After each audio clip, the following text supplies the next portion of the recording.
மூன்றாம் நாள் உயிரோடு எழுந்திருக்கிறார். அன்பான பிள்ளைகளே, இயேசு எதற்காக மரித்தார், எதற்காக உயிர் தெழுந்தார் என்று தெரியுமா?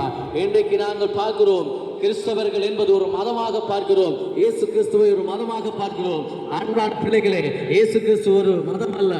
இயேசு கிறிஸ்துவான சொல்லுகிறார், வருத்தப்பட்டு பாரம் சுமக்கிறவர்களே, நீங்கள் எல்லோரும் என்னிடத்தில் வாருங்கள், நான் உங்களுக்கு இளைப்பாறுதல் தருகிறேன். அப்படியானால் வேதனையோடு, வியாதியோடு, கண்ணீரோடு, வருத்தங்களோடு, தீராத வியாதிகள், கடன் பிரச்சனைகள், கஷ்டங்கள், துன்பங்கள், பாடுகள், வேதனையோடு வாழுகிற ஜனங்களை பார்த்து என் ஆண்டவர் சொல்லுகிறார், வருத்தப்பட்டு பாரம் சுமக்கிறவர்களே, நீங்கள் எல்லோரும் என்னிடத்தில் வாருங்கள், நான் உங்களுக்கு இளைப்பாறுதல் தருகிறேன். அப்படியானால் இன்றைக்கு தீராத வியாதிகள், வைத்தியர்களினால் கைவிடப்பட்ட நிலையில இன்றைக்கு அநேகர் வாழ்ந்து கொண்டிருக்கலாம். இன்றைக்கு பணம் இருந்தாலும் உங்களுடைய வாழ்க்கையில வியாதிகளில் சுகம் இல்லாமல் இருக்கலாம். வைத்தியசாலைக்கு சென்று எந்த பிரயோஜனமும் இல்லாதபடி இன்றைக்கு வீட்டிலே இருந்து நீங்கள் படுக்கையிலே உங்களுடைய தலகாணிகளை நனைத்தவர்களாய் கண்ணீரோடு வாழ்ந்து கொண்டிருக்கலாம். அன்பான பிள்ளைகளே, இயேசு உங்களை பார்த்து சொல்லுகிறார், வருத்தப்பட்டு பாரம் சுமக்கிறவர்களே, எல்லாரும் என்னிடத்திலே வாருங்கள். வியாதிகளோடு, கண்ணீரோடு யார் இருக்கிறீர்களோ